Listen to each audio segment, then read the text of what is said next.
সকল নাগরিকের অধিকার সমান এবং রাষ্ট্র সকল নাগরিককে একইভাবে দেখবে। বেসরকারি মেডিকেল কলেজের জন্য, শুধুমাত্র বেসরকারি মেডিকেল কলেজের জন্য একটি আইন কি সমান দৃষ্টিতে দেখার কথা বলে কি না, এটি একটু মেহরবানি করে দেখবেন। আমার যতটুকু জানাশোনা তাতে এই বেসরকারি মেডিকেল কলেজ আইনটি সংবিধানের ২৭ ধারাকে সরাসরি চ্যালেঞ্জ করে।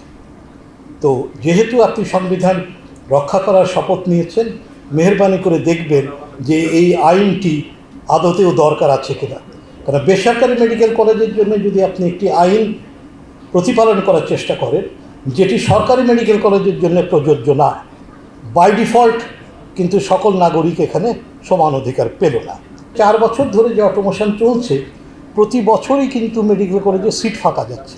আমি যদি ঠিক জেনে থাকি, এখানে মহাপরিচালক মহোদয় আছেন, উনি বলবেন যে এই বছরও সরকারি মেডিকেল কলেজে 3টি সিট ফাঁকা গেছে।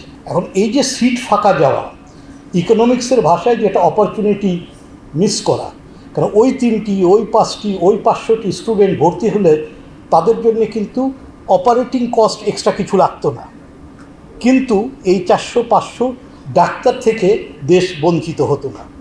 সুতরাং যে পদ্ধতিটি গত 4-5 বছর ধরে চালু রেখে সরকারি এবং বেসরকারি দুই খাতেই সিট ফাঁকা যাচ্ছে, সেই পদ্ধতিটি আঁকড়ে ধরে রাখার কোনো দরকার আছে কি না। আমি শুধু মনে করিয়ে দিচ্ছি, ছোটোবেলায় যে গল্প আমরা পড়েছিলাম, পুকুরে ব্যাঙ আছে, বাচ্চারা ঢিল মারছে, খেলছে বাচ্চারা, ব্যাঙ উঠে বলল, তোমার কাছে যেটা খেলা আমাদের কাছে সেটা জীবন মৃত্যুর সমান। অটোমেশনটা হয়তো আমাদের যারা অটোমেশন নিয়ে খেলেন তাদের কাছে এটা খুবই আনন্দদায়ক একটি খেলা, কিন্তু আমাদের প্রাইভেট মেডিকেল কলেজের কাছে এটা জীবন মৃত্যুর সমান।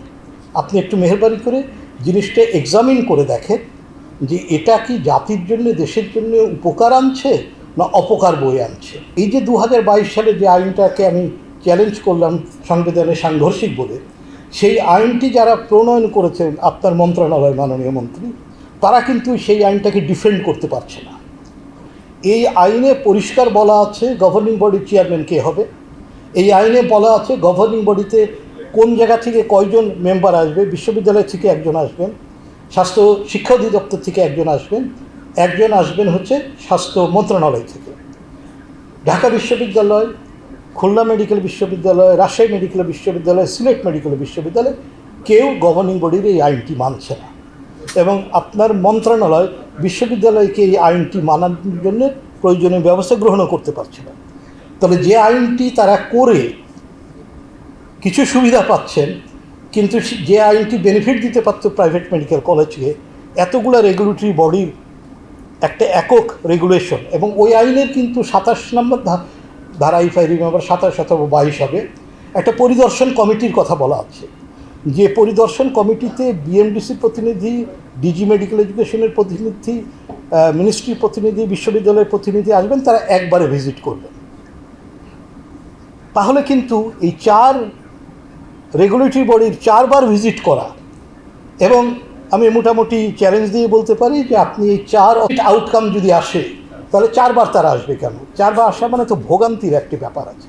তাদেরকে আনলে তো তাদেরকে সন্তুষ্ট করে পাঠাতে হয়, এবং সেই সন্তুষ্টির একটা লিগ্যাল অ্যাসপেক্ট আছে, একটা সেগুলো প্রতিপালন করার একটু ব্যাপার দেখে যে বাংলাদেশে প্রাইভেট মেডিকেল কলেজগুলো কিন্তু সিংহভাগ সংখ্যার দিক থেকে সরকারের চাইতে বেশি, সিটের দিক থেকে সরকারের চাইতে বেশি।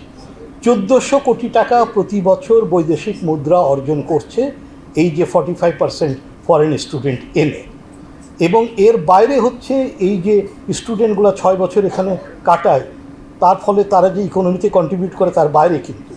সুতরাং এই সোনার হাঁস পাড়া ডিমটিকে জবাই করে ফেলেন না, হাঁসটা যেন ডিম দেয় সেই পরিবেশটা তৈরি করেন, আরও যেন ডিম দিতে পারে।